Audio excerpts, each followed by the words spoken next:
دوستوں، بزرگوں اور بھائیوں، انسان اللہ تعالیٰ سے بہت ساری نعمتیں پاتا ہے،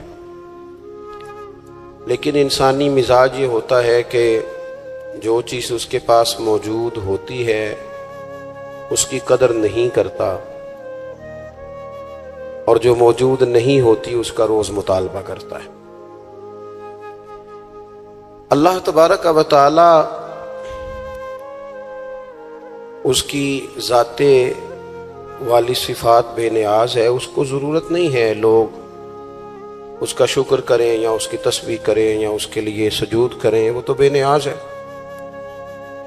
لیکن انسانوں کو جو بھی حکم رب کی طرف سے دیا جاتا ہے وہ انسانوں کے فائدے کے لیے دیا جاتا ہے۔ اللہ تبارک و تعالی نے ہمیں نعمتوں کا چرچا کرنے کا حکم دیا ہے۔ فرمایا وَأَمَّا بِنِعْمَةِ رَبِّكَ فَحَدِّثْ، اپنے رب کی نعمتوں کا چرچا کرو، نعمتوں کا اظہار کرو۔ سب سے پہلی بات تو یہ ہے کہ جب انسان شکر کرتا ہے نا تو اس کی نعمتیں بڑھ بھی جاتی ہیں اور محفوظ بھی ہو جاتی ہیں۔ اللہ کریم نے فرمایا لَإِن شَكَرْتُمْ لَأَزِيدَنَّكُمْ، اگر تم شکر ادا کرو گے تو میں نعمتوں میں اضافہ کر دوں گا۔ اب یہاں مفسرین کرام نے ایک باریک بات لکھی ہے، وہ کہتے ہیں اضافہ ہوگا نا تو اضافہ اس چیز میں ہوتا ہے جو پہلے موجود رہے۔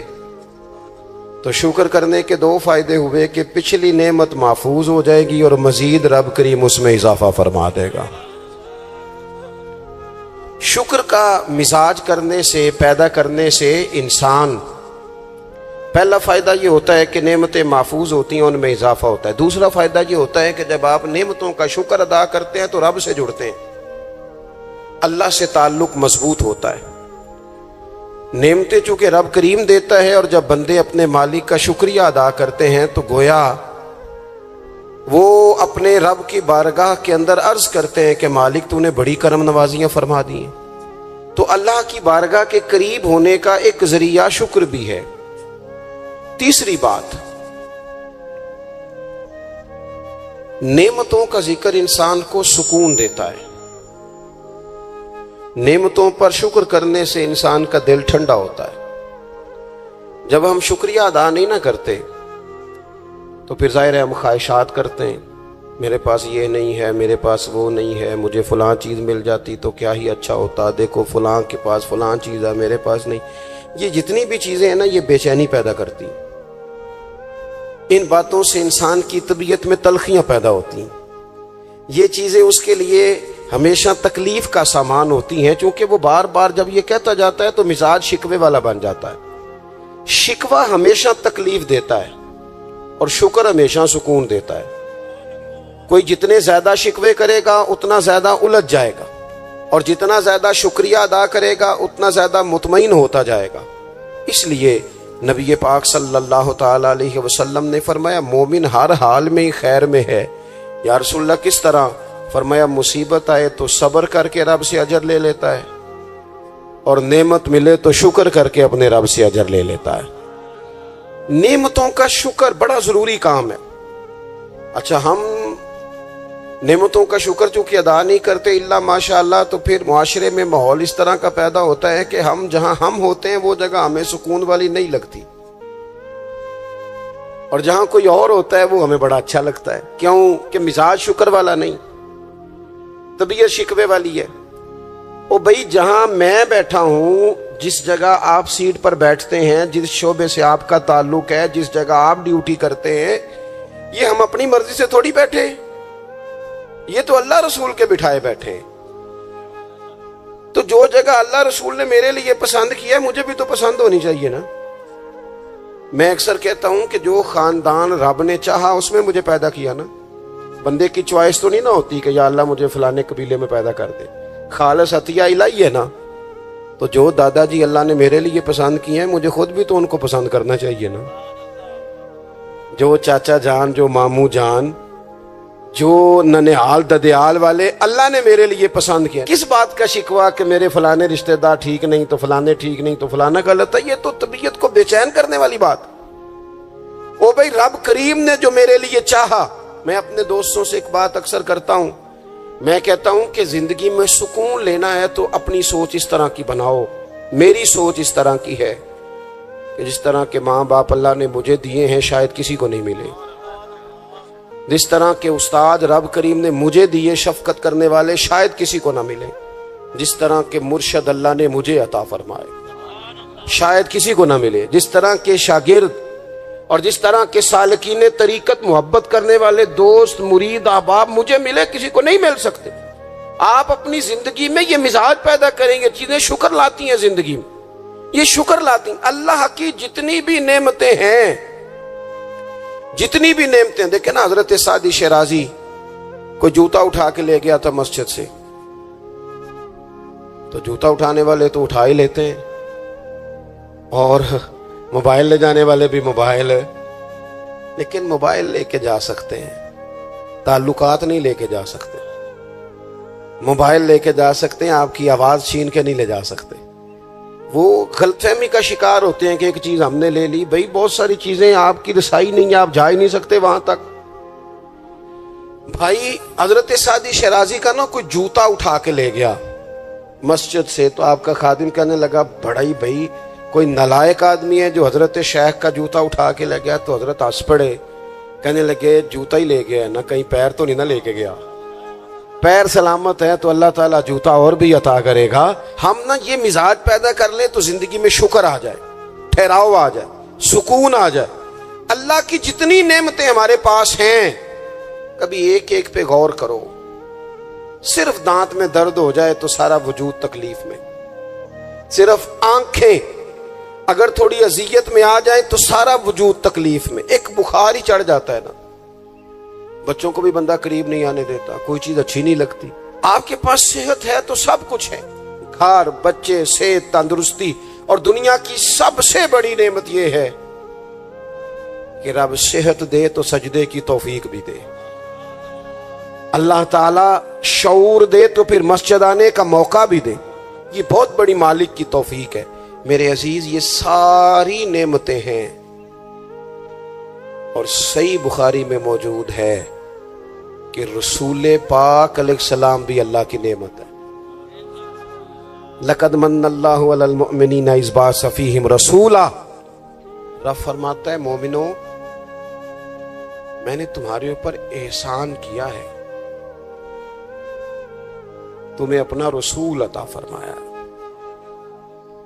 میں نہیں کرتا کوئی تفسیر اس آیت کی, میں کسی مفسر کا قول آپ کے سامنے نہیں رکھتا. خدا را میری ملت کے جوانوں, یہ قرآن مجید کی آیت محکم ہے, کوئی متشابہات میں سے نہیں ہے, محکم ہے, واضح ہے. پورے میلاد شریف میں پورے حضور علیہ السلام کی محبت کے عنوان میں, نبی پاک کی سیرت کے عنوان میں, غلامی کے عنوان میں, تذکروں کے عنوان میں, حضور کی نعتوں کے عنوان میں, حضور کی سنت شریعت پر عمل کرنے کے عنوان میں ایک بات, صرف ایک, کہ کائنات کا پیدا کرنے والا رب کہتا ہے یہ رسول تم پر میرا احسان ہے. اللہ کہتا ہے یہ میرا احسان ہے, یہ میرا احسان ہے. دوستو اگر ہم تھوڑا سا دیکھو نا, میں نے زندگی میں وہ لوگ دیکھے ہیں جو نا نعمتوں کے چھن جانے سے خوف میں رہتے ہیں, آزمائش کا شکار رہتے ہیں, ڈرے ڈرے سہمے سہمے رہتے ہیں کہ یار بڑا فضل ہے خدا کا, کہیں کچھ چیز چھن نہ جائے. یعنی کسی بیمار کو دیکھ کے جب کوئی آدمی کانپتا ہے, لرزتا ہے اس کا وجود, تو مانا کیا ہوتا ہے کہیں میری صحت بھی نہ چلی جائے. جب کوئی دنیا سے رخصت ہوتا ہے تو لوگ زندگی کی نعمت کو سوچ کر خوف کھاتے ہیں. خدا نہ خواستہ کسی کا عزیز بچھڑ جائے تو لوگ اپنوں کو یاد کر کر کے روتے ہیں. نعمتوں کے بارے میں کچھ لوگ بڑے شدید حساس ہو جاتے ہیں, کہیں چلی نہ جائے, کہیں چلی نہ جائے. یہ جو صحابہ ہر وقت حضور کی ناراضگی سے ڈرتے تھے نا, ہر وقت حضور کی ناراضگی سے ذرا سانس بھی اونچا نہیں لیتے تھے. یعنی اس بارگاہ میں وہ بیٹھتے تھے نا تو یوں بیٹھتے تھے سروں پہ پرندے بیٹھے ہیں. وہ گھنٹوں بیٹھے رہتے تھے دروازے پر کریم کے دروازے پر دستک نہیں دیتے تھے. وہ اس نعمت کے معاملے میں حساس تھے. ان کو پتا تھا کہ وہ دو عالم کی رحمت تھے، وہ جہاں چاہتے وہیں رہتے. یہ تو ان کی مہربانی ہے کہ یہ عالم پسند آیا. یہ تو مہربانی. دوستو، ہم اگر حضور اتنی بڑی نعمت ہمارے لیے بن کے آئے، اگر ہمیں کبھی اس کا احساس نصیب ہو جائے نا، احساس. ابن القیم ایک جگہ پہ کہتے ہیں کہ اگر حضور نہ آتے تو لوگوں نے ایک دوسرے کا گوشت کاٹ کے کھانا تھا. دنیا جس ڈگر پہ چلی گئی تھی نا، کتنا کچھ سخت ہوگا وہ شخص جو بیٹی کو پہلے مارتا ہی نہیں. ایک ہے مار کے دفن کر دینا، لیکن زندہ بیٹی کو یعنی زندہ بیٹی کو. میری ایک بیٹی ہے، سارے گھر والے کوئی بات کہیں تو میں ٹال سکتا ہوں. ان کی ماں کبھی کبھی کہتی ہے کہ ہوں پتہ لگے گا نا جدو تھی دی گل موڑو گے. تو میں نے کوئی پی ایچ ڈی تو نہیں کی اور بیٹیوں کے حقوق پہ، میں کوئی اس پر ایم فل کا مقالہ تو نہیں لے کے آیا، میں نے کوئی ریسرچ تو نہیں کی کہ بیٹی سے پیار کرنا چاہیے، میں نے کوئی دیکھا تو نہیں کلیجہ پھاڑ کے کہ بیٹی کے دل میں میرے لیے پیار کتنا، یہ دیکھا تو نہیں. لیکن یہ اتنا پیار کہاں سے آیا؟ یہ جو بیٹی کے جانے کا، حالانکہ بیٹی نے جانا ہوتا ہے، یہ بیٹی کے جانے کا تصور کر کے لوگ رو پڑتے ہیں. یہ جو زندگی لگا دیتے ہیں کہ میری بیٹی خوشحال رہے، اس کے گھر میں رونق رہے، اس کی طرف سے ٹھنڈی ہوا ہے، تو یہ وہی لوگ ہیں، یہ وہی انسان ہیں، یہ وہی زمین ہے جس زمین پر لوگ بیٹی کو مارتے بھی نہیں تھے. زندہ بچی پیدا ہونے والی گڑھا کھود کے اس میں رکھ کے مٹی ڈال دیتے تھے، زندہ بیٹیاں دفن کر دیتے تھے. رب کہتا میں نے احسان کیا تم پہ، میں نے احسان کیا. کیا؟ میں نے تمہیں اپنا رسول دیا. لقد من اللہ علی المؤمنین اذ بعث فیہم رسولا. میں نے تمہیں رسول دیا. اس رسول نے نا تمہیں کر کے دکھایا کہ بیٹی کے ساتھ کیا کرنا ہے. جب بھی سیدہ فاطمہ آئی، حضور اٹھ کے کھڑے ہو گئے، بیٹی کا ماتھا چوما، اپنی جگہ پہ بٹھایا، اعزاز دیا، کرم کیا. کسی کافر کی بیٹی بھی آ گئی تو رسول کریم نے چادر اتار کے بیٹی کے سر کو ڈھانپ دیا. رسول پاک کے گھر میں بہن آ گئی، رضائی بہن، تو محبوب نے ساری ازواج سے کہا جو جو تمہارے گھروں میں اکٹھا کر کے لے آؤ، جو جو ہے لاؤ سارا اکٹھا کر کے، اس لیے کہ میری بہن آئی ہے. پھر میرے قریب نے فرمایا اگر تو کہے تو تیرے لیے مدینے میں گھر نہ بنا دو، تو یہیں رہ جانا، یہیں رہ جا. تو حضرت شیمہ عرض کرنے لگی نہیں حضور میں نے واپس جانا ہے. فرمایا جاؤ. عرض کرنے لگی بڑی سخت جنگ کر کے میرے قبیلے کو گرفتار کیا گیا ہے، سخت جنگجو ہیں، انہوں نے بڑی لڑائی کی ہے، بڑی مخالفت کی ہے دین کی، لیکن حضور اگر میں کہوں گی میں آپ کی رضائی بہن ہوں، میں اگر کہوں گی تو میرا سارا قبیلہ چھوڑ دیں گے. حضور نے فرمایا تو کہہ میں ابھی چھوڑ دیتا ہوں. چھوڑ دیا تیرا سارا. یہ کہاں سے آئی لطافتیں، یہ حسن، یہ توانائی، یہ شوق؟ مالک کہتا ہے تم نہیں بدل سکتے تھے، یہ میں نے احسان کیا. میں نے تمہیں اپنا رسول عطا فرمایا، تمہیں میں نے اپنا نبی دیا، اس نے تمہارا تزکیہ کر دیا، تمہارا باطن دھو ڈالا، میل کچیل اتر گئے. کما ارسلنا فیکم رسولا منکم یتلو علیکم آیاتنا ویزکیکم. انہوں نے قرآن پڑھ پڑھ کے تمہارا تزکیہ کر دیا، باطن دھو ڈالے. یہ محبتیں سینہ بسینہ آ رہی ہیں. حضور نے ایسا تزکیہ کیا ہے کہ اب دلوں میں شوق اور طرح کے ہیں، درد اور طرح کے ہیں، باتیں اور طرح کی. غلام بڑا مشکل کام ہے، غلام بننا. یہاں تو ملازمت مشکل ہے، جس کے ساتھ آپ نے باقاعدہ کمٹمنٹ کی ہوتی ہے نا، صبح 8 بجے سے 4 بجے تک کی، اور آپ کی چیزیں طے ہوتی ہیں. وہاں بھی ڈیوٹی کرنا بڑا لوگ مشکل کر دیتے ہیں. بعض افسران کی اخلاقی پوزیشن اللہ ماشاءاللہ اس طرح بڑے بڑے اچھے بھی ہوتے ہیں، لیکن بعض کی اس طرح کی ہوتی ہے کہ بندہ گھٹن کا شکار ہو جاتا ہے کہ جاؤں کہاں. یہ تو ہے صرف آپ، اور آپ اس میں بالکل آزاد ہوتے ہیں. سویرے فارغ ہو جائے، نہیں آتا میں یہ میرا ریزائن رکھو، آپ فارغ ہیں. لیکن جب لوگ غلام بنتے تھے، غلام انہیں خرید لیا جاتا تھا، اور غلاموں کو مارا جاتا تھا تو کوئی ان کا درد محسوس نہیں کرتا تھا، وہ کاٹ ڈالا جاتا تھا تو کوئی درد محسوس نہیں کرتا تھا. درے لے کر جتنے دل کرتا آقا مارتا کو پوچھنے والا نہیں تھا. یہ دیکھو نا حالات بدل گئے.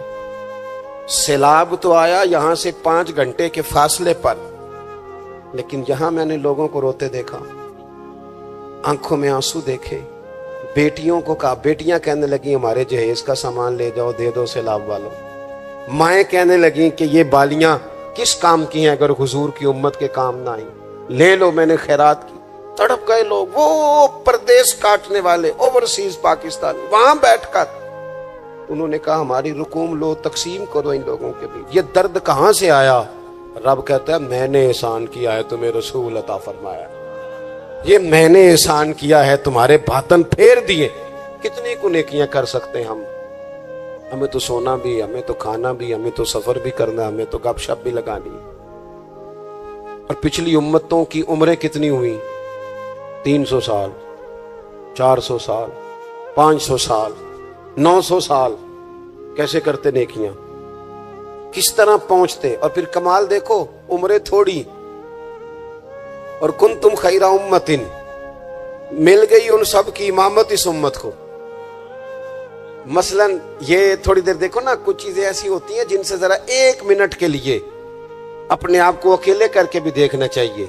اپنے وہ کسی نے کہا تھا بنا ہے شاہ کا مصاحب تو پھرے ہے اتراتا، وگرنہ شہر میں غالب کی آبرو کیا ہے، اس کے پلے کیا ہے اسے پتا تو ہے، جو تو بنا ہے شاہ کا غالب تو پھرے ہے اتراتا۔ اور درویش نے ترجمہ یہ کیا ہے کہ میں گلیاں دا روڑا کوڑا، میں گلیاں دا اوئے ہوئے، روڑا کوڑا دیکھا ہے کبھی کسی نے پلٹ؟ یہ روڑا کوڑا انہوں نے کہہ دیا، کبھی اس پر غور کرو، بدبو آتی ہے، لوگ کی نیا جوتا پہن کے بھی اس پر چلنا پسند نہیں کرتے۔ روڑا کوڑا جو ہوا، روڑا کوڑا جو ہوا، لیکن وہ انہوں نے اپنے آپ کو تشبیہ کس سے دی؟ کہنے لگے وہ میں تے گلیاں دا روڑا کوڑا، یہ تے مینوں محل چڑھایا ہے سائیاں۔ تو نظر کرم ہو گئی، مختصر سی میری کہانی ہے، یہ جو بھی ہے آپ کی مہربانی ہے، یہ تو کرم ہے حضور کا۔ ہم کتنی کو نیکیاں کر سکتے تھے بھلا، کتنی کو مشقت، اور ویسے بھی جس طرح کی ہماری طبیعتیں، یعنی سارا سال جو لوگ آرام سکون سے نادرا کے دفتر بھی 2 گھنٹے کھڑے رہتے ہیں، پاسپورٹ کے دفتر میں بھی 2 گھنٹے کھڑے رہ سکتے ہیں، جو امیگریشن کے لیے ایئرپورٹوں پہ بھی 1.5 گھنٹہ انتظار کر لیتے ہیں، وہ 1 گھنٹہ تراویحوں میں کھڑے نہیں ہوتے۔ وہ کہتے ہیں یہ مشکل کام ہے، سارے کام کرا لیں آپ، سارے کرا لیں، لیکن اگر آپ کسی سے کہیں نا یار آج مہربانی کرا میرے ساتھ ایک سپارہ پڑھ، یہ مشکل ہوتا ہے۔ الا ماشاء اللہ ہم نے کتنی کو نیکیاں کر لی۔ رب کہتا ہے میں نے احسان کر دیا، تمہیں رسول دیے، میں نے تمہیں رسول دیے۔ تم نیکی کا سوچ لینا مخلص ہو کے، ہم سوچ بھی لیں تو ہمیں ثواب مل جاتا ہے، اور اگر کر لیں تو پھر 1 کرتے ہیں تو 10 کا اجر ملتا ہے۔ یعنی کچھ نیکیاں ایسی ہیں جو کی نہیں، صرف سوچی تھی، ارادہ کیا تھا، موقع نہیں ملا، صرف ارادہ کیا تھا، قیامت کے دن ان کا اجر ملے گا، ڈھیروں ثواب ملے گا، نامہ اعمال میں درج ہوں گی۔ کس کی وجہ سے؟ رب کہتا ہے میں نے تمہارے اوپر احسان کیا، میں نے تمہیں رسول عطا فرمایا، میں نے۔ کچھ حدیثیں ایسی ہیں جو اگر کبھی ہمیں سمجھ میں آ جائے نا تو کم از کم اتنا ضرور ہو کہ زمین کے اوپر قدم رکھنے شروع کر دیں ہم لوگ کہ یار یہ اعزاز ہمارا ہی ہے، یہ شان ہماری ہے۔ نبی کریم صلی اللہ تعالی علیہ وآلہ وسلم کی برکت سے ہمیں اعزاز کا ملا۔ کچھ چیزیں ایسی ہیں جو کبھی سوچتا ہے نا انسان تو بڑا اوپر چلا جاتا ہے۔ حضور فرماتے ہیں قیامت کے دن نا کچھ لوگ ہوں گے میری امت کے جنہیں دیکھ کے نبی اور رسول رشک کریں گے، ان کے چہرے نور سے روشن ہوں گے، وہ نور کے ممبروں پہ بٹھائے جائیں گے۔ لوگ پوچھیں گے یہ کون ہے؟ تو انہیں کہا جائے گا یہ رسول کریم کی امت کے لوگ ہیں۔ اور پھر حضور نے ساتھ آیت پڑھی، آیت الا ان اولیاء اللہ لا خوف علیہم ولا هم یحزنون۔ باعث فخر لوگ ہیں یہ، باعث فخر۔ تو عبادتیں تو پہلے امتوں کے ولیوں کی زیادہ ہیں، رشک ان پر کیوں ہو رہا ہے؟ وہ اس لیے کہ رب کہتا ہے میں نے احسان کیا ہے تمہیں رسول عطا فرمایا، میں نے احسان کیا ہے تمہیں رسول۔ اب مجھے بتائیں ہر نعمت کا شکر ادا کرنا ہے، اور یہ جو نعمت اللہ نے ہمیں دی ہے، نبی پاک کا غلام بنایا۔ اچھا، میں آپ سے نا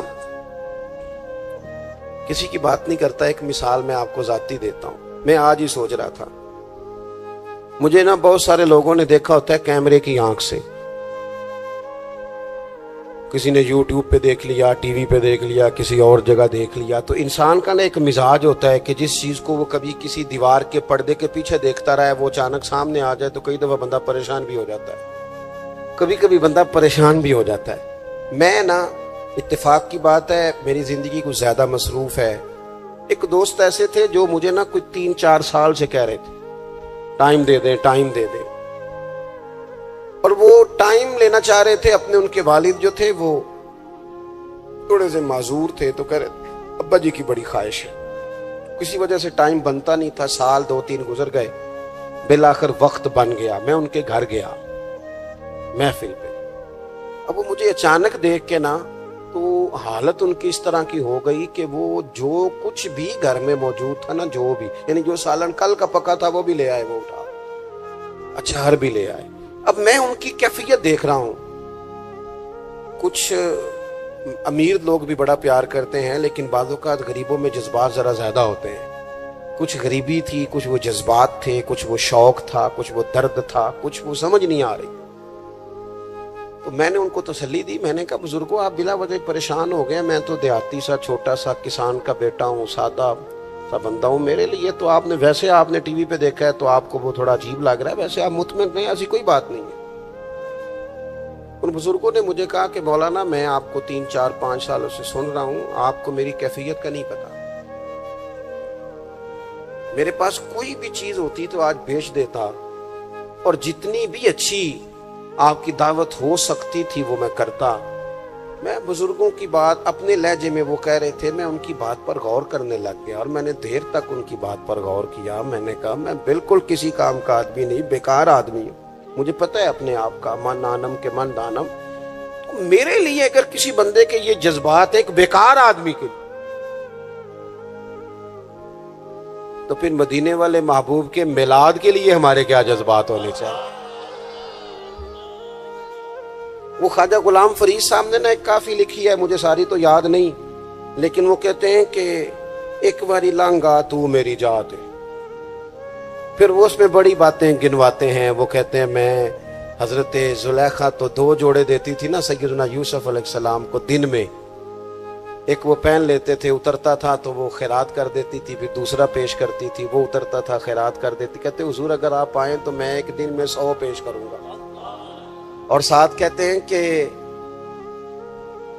گھر میں غریب ہاں دل تے امیر ہے، حضور میں مزاج کے لحاظ سے غریب ہوں، پھر وہ بڑی باتیں گنواتے ہیں۔ کہتے ہیں حضور میں نا آپ کے لیے جو ہے پھول رکھوں گا، یا رسول اللہ میں آپ کے لیے مصری لاؤں گا، حضور میں آپ کو سونف پیش کروں گا، حضور میں مل مل کے کرتے دوں گا، یہاں پگڑیاں بڑی پیاری بنتی ہیں، میں وہ پگڑیاں پیش کروں گا۔ پھر کہتے ہیں آخر میں حضور اگر آپ آ جائیں نا تو پھر میں اپنے گلے میں پلڑا ڈال کے منت بھی کروں گا کہ مہربانی فرما ایک رات ہی میرے گھر میں ٹھہر جا، ہاڑا وے جانی رات رہ پاؤ، زندگی پرائی ہے، محبوب چل ایک دن ٹھہر جا۔ میں اب یہ شوق کی کیفیت دیکھیں، یہ درد ہے، یہ ایک تمثیل ہے، یہ ایک حسن ہے، اس کو آپ سمجھیں۔ رسول پاک کی ذات کے لیے امت کے دلوں میں جو کیا کہا تھا درویش نے، مینوں لنگ کئی مہینے تے برس گئے تے تیری دید نو دیدے ترس گئے، کدی کدی ٹوٹیاں دلاں ول پھیرا پا، آس بھی تو تے امید بھی تو۔ اور ایک صاحب کہنے لگے چر ہویا مینوں ترلے لیندیاں، کدے موڑ میرے ول واگاں، خواب میری وچ ایک وار جیاویں میں ساری عمر نہ جاگا۔ میرے عزیز حضور کے لیے شوق، محبت، غلامی کے جذبات، وہ کیفیات کہ رسول کریم اللہ نے ہمیں دے دیے، نبی پاک ہمیں دے دیے۔ میں اور آپ کبھی غور کریں کہ اگر ہمارا حضور سے رشتہ نہ ہوتا تو کیا ہوتا، اگر حضور سے تعلق نہ ہوتا۔ میرے کئی کلاس فیلو ہیں، کوئی بیچارہ بیکری کرتا ہے, کوئی کام, سارے اچھے ہیں ماشاءاللہ, رزق حلال کماتے ہیں, لیکن میں کئی دفعہ سوچتا ہوں تیری نسبت نے سوارا میرا انداز حیات. میں اگر تیرا نہ ہوتا سگے دنیا ہوتا. میرے کریم رسول نے آ کے کہا تھا سیدنا بلال سے کہ بلال تیرے قدموں کی آواز میں نے جنت میں بھی سنی ہے, میں نے تیرے قدموں کی آواز جنت میں بھی. حضرت بلال رو پڑے, کہنے لگے یا رسول اللہ پھر وہی بات ہے, یہ تو اللہ نے احسان کیا ہے نا, ہمیں آپ عطا فرمائے ہیں, سے ثبوت نہ منگو میں تھوں, یہ نظر کرم قد ہوئی, اے میں جانا یا میرا دل بر جانے, غیر نہ جانے کوئی, سے ثبوت نہ منگو میں تھوں, نظر کرم قد ہوئی, اے میں جانا یا دل بر جانے, اے غیر نہ جانے کوئی. میں تے مسکین پرانا خادم, کسے در ملی نہ ٹوئی, اے تے واصف یار نے نظر جو کیتی پھر واصف ہی ہوئی. حضور اللہ کا احسان بن کر ہم پر تشریف لائے, احسان بن کر.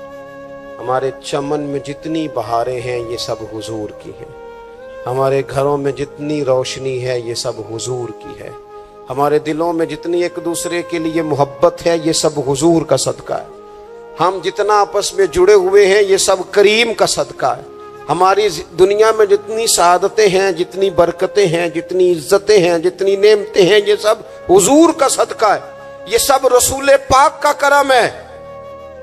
پھر ہمیں بھی صبح سے شام تک مدینے والے کا ذکر کرنا چاہیے, حضور پہ درود پڑھنا چاہیے, نبی پاک کی نعت سے جڑ جانا چاہیے, اپنے دلوں کو کشکول بنا کر رب سے حضور کے نام کی خیرات مانگنی چاہیے. ہمیں بھی گدھا بن جانا چاہیے رسول پاک کے دروازے کا, ہمیں بھی ہر وقت اپنی قلبی کیفیات حضور سے لگا دینی چاہیے. ہمیں بھی روز کیا کہتے ہیں میرے امام, کہتے ہیں مانگیں گے مانگے جائیں گے, منہ مانگی پائیں گے.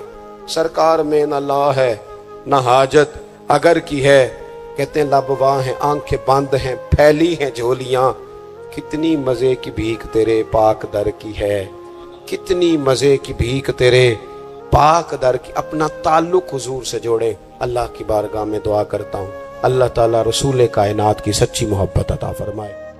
دوستو, بزرگوں اور بھائیوں, اللہ تبارک و تعالیٰ نے اس امت کو ساری امتوں کا سردار بنایا. کنتم خیر امت کہہ کے اس امت کو اللہ تعالیٰ نے تمام امتوں کی امامت عطا کر دی. رب کریم نے نبی کریم علیہ السلام کے صدقے سے ہم گناہگاروں کو بھی وہ فضیلت عطا کی جو حضور کے غلاموں کو نصیب ہے. لیکن بڑا آدمی وہ ہوتا ہے جس کی سوچ بڑی ہو, جس کے افکار بلند ہوں, جس کی نگاہ پاک ہو, جس کا حوصلہ بڑا ہو. اللہ تعالیٰ نے ہمیں امامت دی ہے امتوں کی, لیکن اگر سوچیں سطحی قسم کی ہوں, ذہن چھوٹے چھوٹے مفادات کے ہوں, ساری زندگی انسان اپنی دکان کی, اپنی ذات کی, اپنے گھر کی, اپنی برادری کی سوچ سے باہر ہی نہ نکلے, تو وہ آفاقیت جو اللہ اور اس کے پیارے محبوب صلی اللہ علیہ وسلم ہمیں دینا چاہتے ہیں وہ ہمیں کیسے حاصل ہوگی؟ جو قومیں اپنے چھوٹے چھوٹے ذاتی مفادات کے لیے ملی سودے کریں, اپنا گھر بنانے کے لیے ملکوں کو مقروض کر دیں, تو وہ کیسے دنیا کی امامت کا فریضہ سر انجام دیں گی؟ ساری زندگی اگر انسان اس رٹے سے باہر نہ آئے کہ میں کیسے اونچا ہو سکتا ہوں, میرے بچے کیسے آگے جا سکتے ہیں, مال کیسے کما سکتا ہوں, یہ میرا گھر بہت بڑی حویلی میں کیسے بدل سکتا ہے, فیکٹری 1 کی 4 کیسے ہو سکتی ہیں, اور کوئی ملی کام ہی نہ کرے, تو وہ آفاقیت جو اسلام چاہتا ہے وہ کیسے پیدا ہوگی؟ اقبال کہنے لگے کہ عجب نہیں کہ خدا تک تیری رسائی ہو, پر تیری نظر سے پوشیدہ ہے آدمی کا مقام. تو بندے کو ہی نہیں سمجھ سکا تو وہاں تک تو کیا جائے گا؟ جب تک سوچوں میں وسعت نہیں آتی. دیکھیں نا, ڈاکٹر اقبال ہمیں کہتے ہیں کہ بازو تیرا توحید کی قوت سے قوی ہے, تو وطنوں میں سرحدوں میں اپنے آپ کو قید نہ کر. تو اللہ تبارک و تعالیٰ کا نائب ہے اور خدا کے فضل کا تیرے اوپر سایہ ہے. بازو تیرا توحید کی قوت سے قوی ہے. اسلام تیرا دیس ہے اور تو مصطفی ہے. تو اپنے مذہب کو اسلام جان, اپنے وطن کو, اور تھوڑی بڑی سوچ پیدا کر, تھوڑا بڑا. اور اقبال کہنے لگے وقت فرصت ہے کہاں, کام ابھی باقی ہے. ابھی آرام سے بیٹھ گئے ہو, ابھی آرام سے بیٹھ گئے ہو. ابھی تو دنیا میں رسول اللہ صلی اللہ علیہ وسلم کے نظام کے جھنڈے کو بلند کرنا تھا. حضور کی آفاقی تعلیمات سے پوری دنیا کو تم نے روشناس کرانا تھا. اقبال کہنے لگے وقت فرصت ہے کہاں, وہ کام ابھی باقی ہے. نور توحید کا اتمام ابھی باقی ہے. بھی تو آگے بڑھنا تھا, لیکن سطحی سی سوچیں, چھوٹی چھوٹی باتیں. مثلا امیر دولت کے چکر میں اور غریب اس کمزوری کے احساس میں کہ میں تو غریب ہوں جی, میں تو, غریبی کو بیچا تو نہیں نہ جاتا. غریبی کوئی فار سیل تو نہیں ہوتی. غریبی وہ زخم تو نہیں جسے دکھا دکھا کے بندہ پیسے وصول کرے. آپ اپنی غریبی کو بھی کیا سیل کریں گے, اپنے آنسو بھی بیچیں گے کہ میں چونکہ کمزور ہوں تو لہذا فٹافٹ میری بولی لگا دی جائے. لا یسألون الناس الحافا. قرآن کہتا ہے انہیں بڑی بھی ضرورت ہو تو پھر بھی لپٹ لپٹ کے سوال نہیں کرتے. ان کی سوچیں بڑی ہوتی ہیں. وہ کہتے ہیں بندے کیا دے سکتے ہیں, سیٹھ کیا دے سکتے ہیں, نواب کیا دے سکتے ہیں, اللہ رسول سے مانگیں گے. ان کی بڑی سوچیں ہوتی ہیں. وہ شاعر تھا نا ایک بیچارہ, شاعر ناراض نہ ہو جائیں, یہ بھی بیچارے قابل رحم ہوتے ہیں. ساری دنیا سو رہی ہوتی ہے تو یہ چھتوں پہ پھر رہے ہوتے, کہتے ہیں آمد ہو رہی ہے. تو یہ بھی ایک عجیب بعض اوقات کیفیت بن جاتی ہے. تو اس کی بھی حالت کچھ تھوڑی زیادہ ہی پتلی تھی, کپڑے بھی پھٹ گئے, کسی چوک میں مکھیاں بھنک رہی تھی. تو کسی نے سمجھ لیا کہ شاید غریبی بیچے گا. ایک بندہ سیٹھ گزرا تو 5 روپے پھینک گیا. تو شاعر اسے کہنے لگا یہ اٹھا اپنے پیسے لے جا. کہنے لگا وہ آپ کو اس لیے دیں کہ آپ کو ضرورت تھی. بڑا خوددار آدمی تھا. کہنے لگا اگر ضرورت ہوگی تو میں رب سے مانگ لوں گا, اللہ سے مانگ لوں گا, ضرورت پڑے گی تو. یہ آرزوئے کرم اور میں آپ سے کروں, یہ آرزوئے کرم اور میں آپ سے کروں, یہ بھیک اس کو دی دیے جس کا خدا نہ ہو. میں مانگ لوں گا, اللہ رسول مجھے دیتے ہیں. خودداری, عزت نفس, بڑی سوچ, بلند افکار. یہ ذات کا جو چنگل ہے نا, اس سے اپنے آپ کو آزاد کیا جائے. میری بات بن جائے, مجھے کو چودھری مان جائے, مجھے کو بڑا مان جائے, کسی کو پتہ چل جائے تعلق ہے, کسی کو پتہ چل جائے فلانے کا نام آتا ہے, کسی کو میں, بھئی آپ کمزور ہو جائیں گے. آپ تو بھیک اور خیرات مانگنے لگیں گے عزت کی. آپ کس چکر میں پڑ گئے؟ آپ اپنے ذہن کو بڑا کریں, نگاہ کو بلند کریں, معاملات اس طرح کے کریں. دیکھیں قرآن مجید کیا فرماتا ہے. اللہ کریم نے فرمایا کہ بندوں کی شان یہ ہے کہ وَيُطْعِمُونَ الطَّعَامَ عَلَى حُبِّهِ, وہ لوگوں کو کھانا کھلاتے ہیں پر اللہ کی محبت میں کھلاتے ہیں. کھلاتے لوگوں کو ہیں, پیار پانا چاہتے ہیں رب کا. مسکینم و یتیمم و اسیرا, مسکین کو بھی, یتیم کو بھی اور قیدی کو بھی. کبھی اگلی آیت پر آپ غور کریں نا, فرمائے انما نطعمکم, بے شک وہ کھانا کھلاتے ہیں لوجہ اللہ, اللہ کی رضا کے لیے. لا نرید منکم, اور وہ نہیں چاہتے جزاء ولا شکورا, نہ وہ کوئی جزا مانگتے ہیں اور نہ ان کا دل کرتا ہے کہ ان کا شکریہ ہی ادا کریں. شکریہ کے لفظوں کا تکلف بھی نہیں چاہتے. ولا شکورا, شکریہ کے جملے بھی کوئی بولے انہیں پسند. کیوں؟ اس لیے کہ انما نطعمکم لوجہ اللہ, کیونکہ کھلایا جو اللہ کے لیے ہے. پھر کسی کو کہنا میرا احسان مند بن, شکر گزار ہو, یہ بات درست نہیں ہوتی. میرے عزیز تھوڑی سی نا بڑی سوچ. ضروری نہیں کہ آپ سماجی ہوں, سیاسی ہوں, آپ کا بڑا رکھ رکھاؤ ہو, یہ کچھ ضروری ہے. آپ کی سوچ بڑی ہو, ذہن میں وسعت ہو. آپ غریب آدمی ہو بھلے, آپ بات ملی کریں, آپ کو اثار کرنا آتا ہو. میں نے پچھلے جمعے بتایا تھا کہ ایک صحابی نے بھوکے رہ کے مہمان کو کھانا کھلایا. ان کی اپنی حالت یہ تھی کہ ایک وقت کا کھانا نہیں تھا. آپ کے مزاج میں وسعت ہو, مزاج میں. بخاری شریف میں حدیث ہے, نبی پاک صلی اللہ تعالی وسلم کے سامنے سے ایک شخص گزرا. کریم محبوب علیہ السلام نے لوگوں سے پوچھا کہ اس کے بارے میں تمہاری کیا رائے ہے. عرض کی یا رسول اللہ, بہت وزادار آدمی ہے, بڑا باوقار ہے، کوئی بھی بات کرے تو لوگ توجہ سے سنتے ہیں، کہیں پیغام نکاح دے تو اسے رشتہ مل سکتا ہے، کسی کی سفارش کرے تو قبول کی جا سکتی ہے۔ حضور زیر لب ہلکا سا مسکرائے اور خاموش ہو گئے۔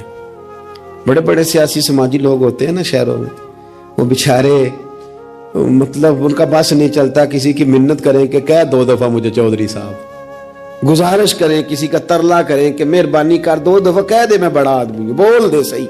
شیخ سعدی کہتے ہیں جس طرح لکڑی کو گھن کھا جاتی ہے، بڑے لوگوں کو خوشامد کھا جاتی ہے، کھوکھلا کر دیتی، صلاحیتیں ضائع ہو جاتی، تعریف کا اتنا شوق لگ جاتا ہے، اتنی لت لگ جاتی ہے تعریف کی۔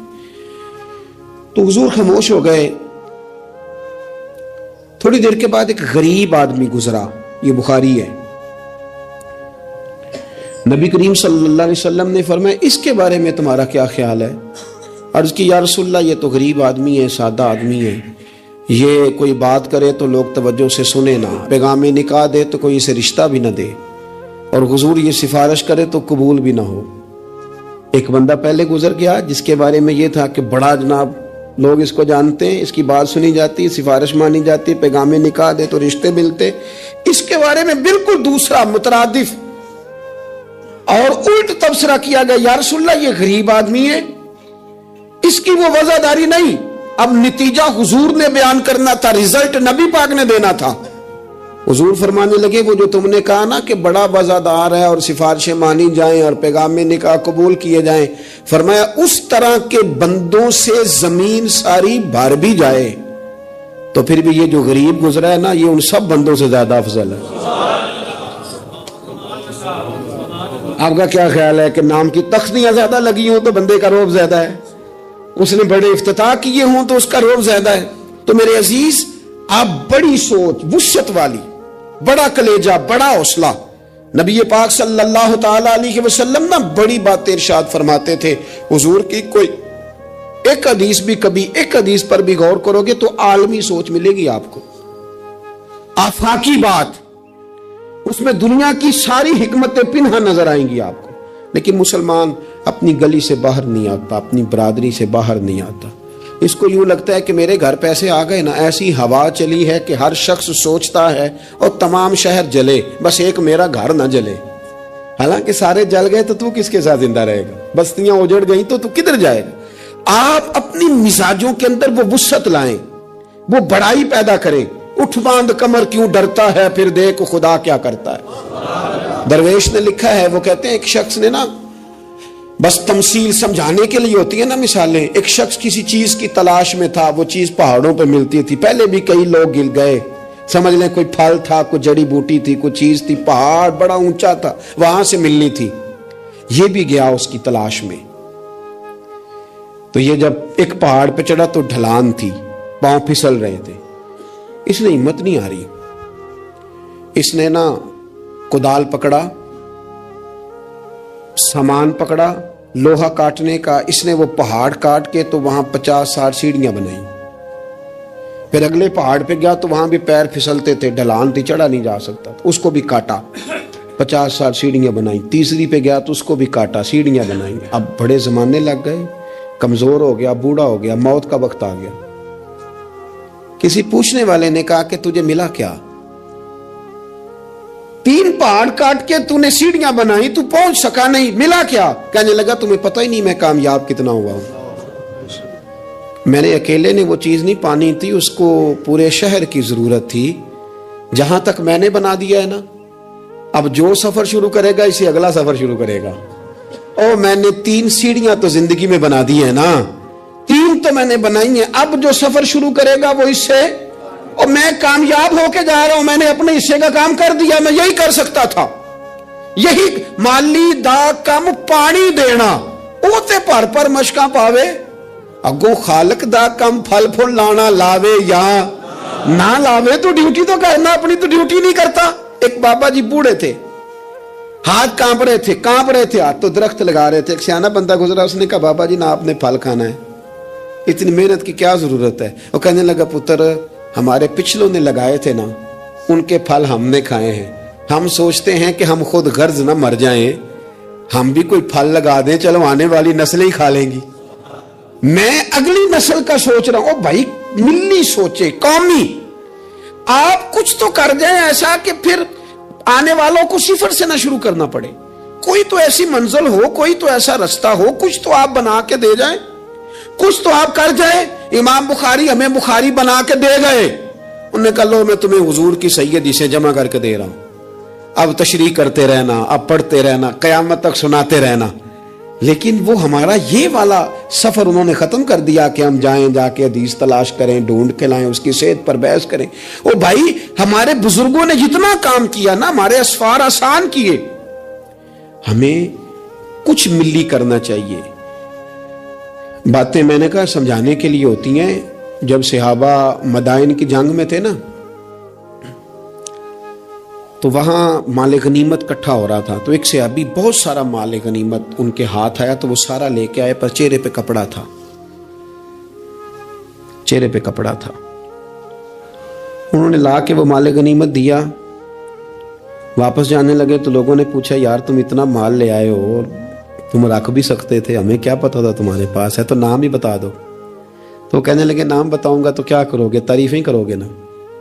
میں وہ تعریف کرانا چاہتا ہوں جو میرے رب کریم کی بارگاہ سے انعام ملے اور فرشتوں کی زبانوں پہ آئے. تم تو 1-2-4 منٹ کے لیے کرو گے، بات ختم ہو جائے گی. اور پھر کہنے لگے اگر تم نے ضرور ہی کرنی ہے نا تو میرا نام چھوڑو، میرے رب کی تعریف کرو جو تعریف کے قابل ہے. الحمدللہ رب العالمین، اس کی کرو تعریف.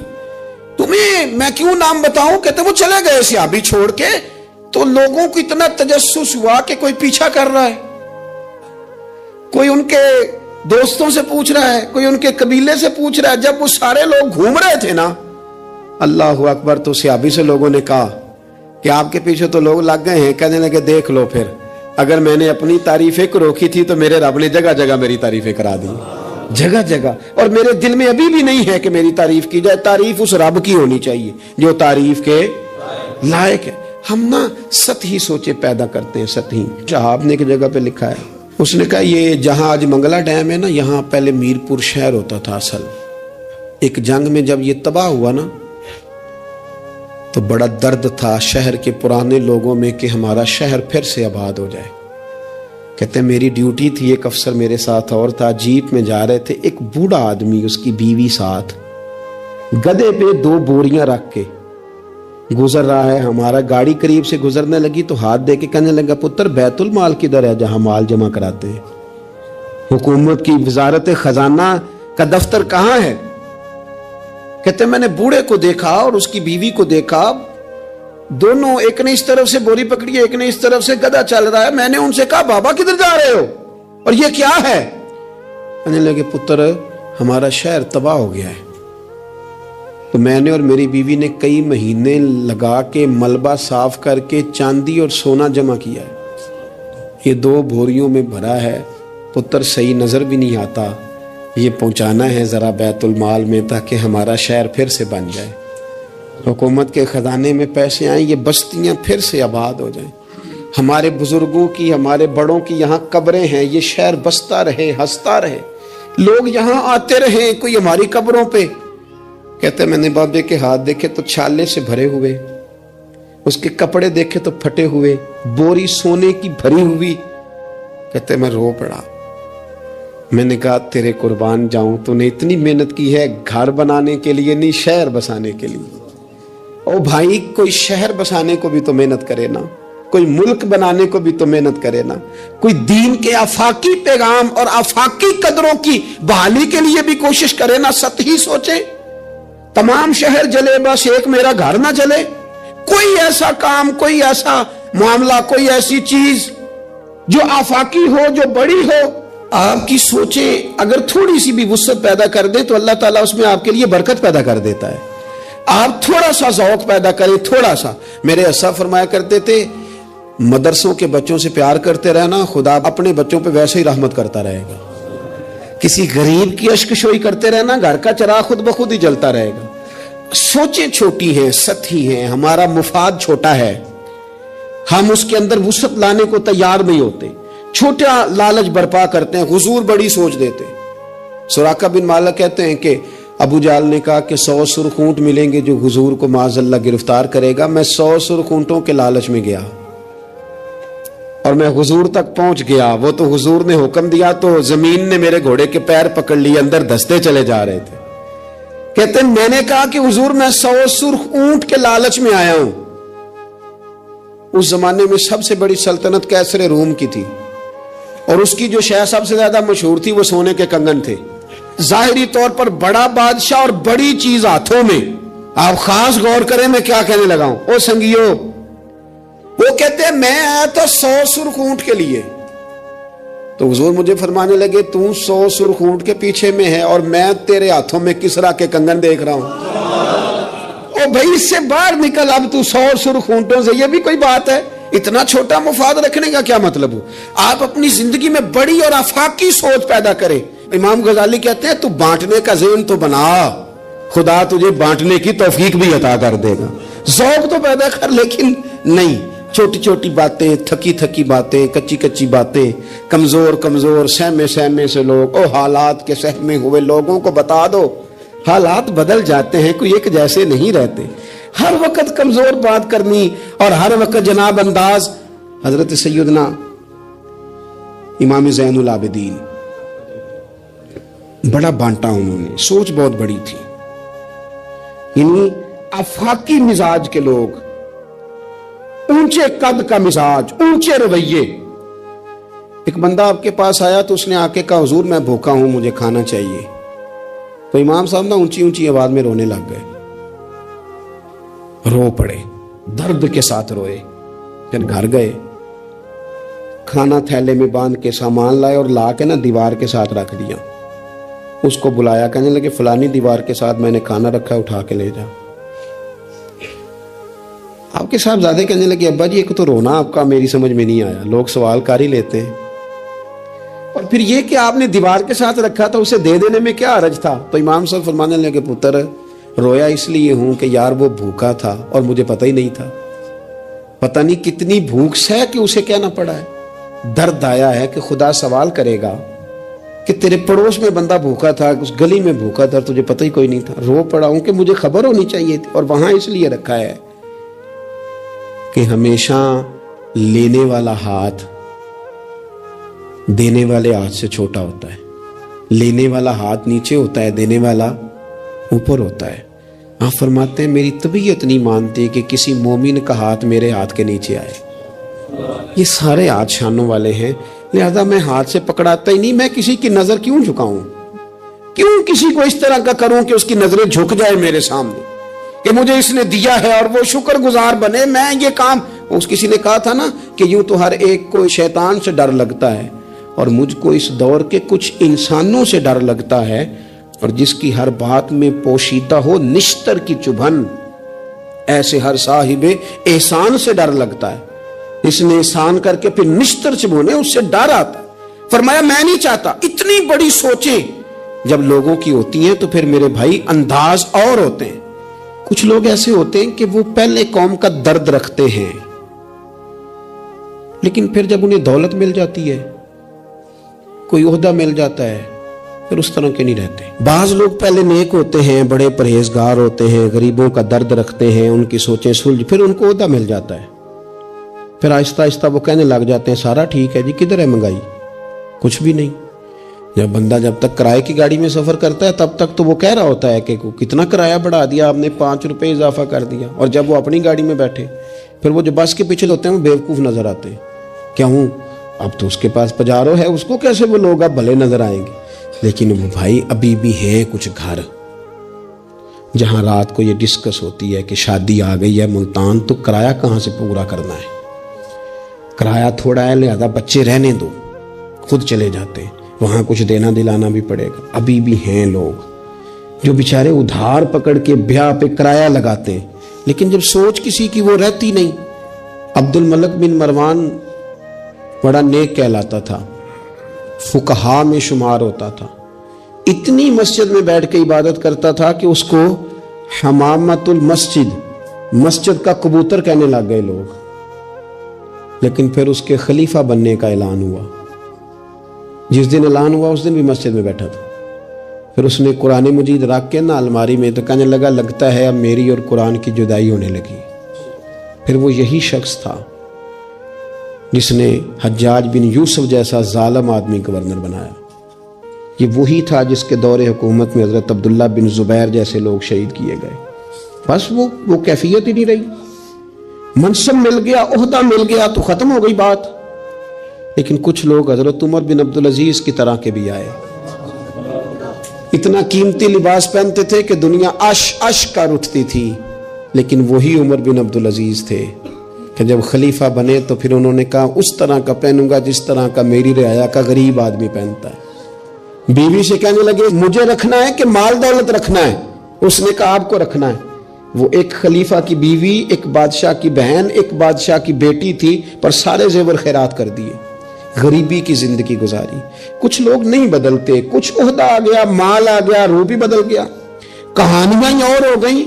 یعنی گاؤں سے آ کر پڑھنے والے بھول ہی گئے کہ کس کی ماں نے کتنا زیور بیچا تھا، پھر ان کے حالات بھی بالکل تبدیل ہو گئے، انہیں پتہ ہی نہیں ہم کیا تھے۔ سنو نا، حضرت صدیق اکبر رضی اللہ تعالیٰ عنہ کچھ بچیوں کا دودھ عصر کے وقت جا کے دھو کے آیا کرتے تھے، ان کو دیتے تھے۔ جس دن خلیفہ بن گئے تو ایک بچی نے آ کے پوچھا حضور اب وہ بکریوں کا دودھ کون دھویا کرے گا؟ تو آپ فرمانے لگے کیا خلافت مجھے خدمت خلق سے روک دے گی؟ وہ کام میں اپنی آخرت کے لیے کرتا تھا، کرتا ہی رہوں گا، میں نہیں بدلوں گا، میں وہی ہوں حضور کا غلام۔ بلکہ کنز المال میں ایک روایت تو ایسی ہے کہ کلیجہ منہ کو آتا ہے، ایک اونٹ گم ہو گیا مال غنیمت کا، سیدنا فاروق اعظم اونٹ ڈھونڈتے ہیں، کبھی ادھر بھاگتے ہیں، کبھی اور میری ذمہ داری ہے، مجھ سے قیامت میں سوال ہوگا، اور یہ مسلمانوں کا مال ہے، میں اس کا امین، ادھر بھاگتے ادھر بھاگتے ادھر بھاگتے۔ ایک شخص نے کہا حضور آپ بیٹھ جائیں، کسی غلام کی ڈیوٹی لگائیں۔ 24 لاکھ مربع میل پر حکومت، علم بھی، فضل بھی، تقوی بھی، اور سب سے بڑھ کر عمر وہ ہے جن سے اللہ بھی راضی، رسول اللہ بھی راضی صلی اللہ تعالی علیہ وسلم۔ حضرت عمر سے کہا بیٹھ جائیں، غلام کی ڈیوٹی لگائیں۔ حضرت عمر نے رخ پھیر کے دیکھا اور اس بندے کی طرف دیکھ کے کہنے لگے میں بھی تو ایک غلام ہی ہوں۔ کیا ہوں میں؟ ایک غلام ہی ہوں، میں ایک غلام ہی ہوں، ایک محل چڑھایا سانیہ، غلام ہی ہوں میں، کیا ہوں میں؟ جب آپ نے یہ لفظ کہے تو وہ بندہ کہتا ہے نارمل بات تھی، میرے بھی آنسو نکل آئے، یار یہ بھی کوئی انداز ہوتا ہے۔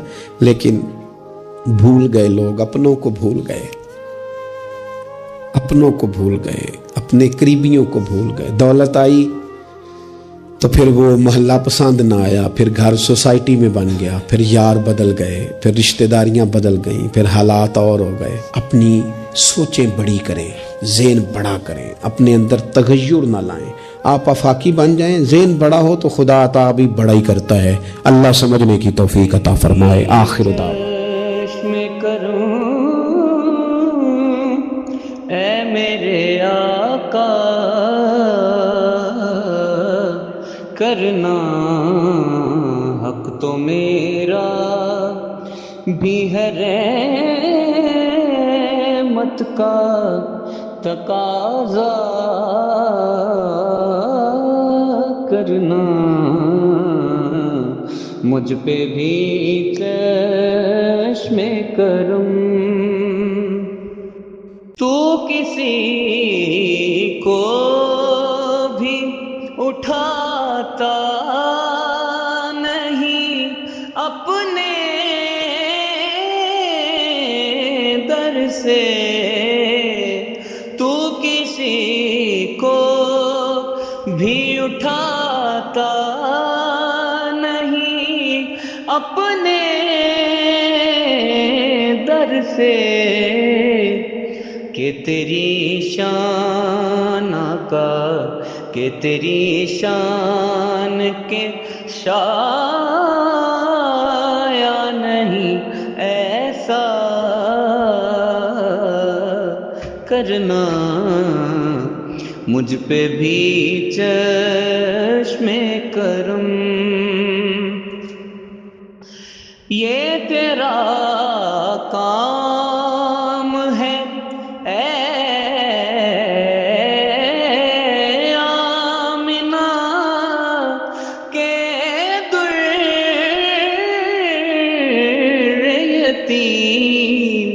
یہ تیرا کام ہے اے آمنہ کے در یتیم، ساری امت کی شفاعت تن تنہا کرنا، ساری امت کی شفاعت تن تنہا کرنا، مجھ پہ بھی چشم کرم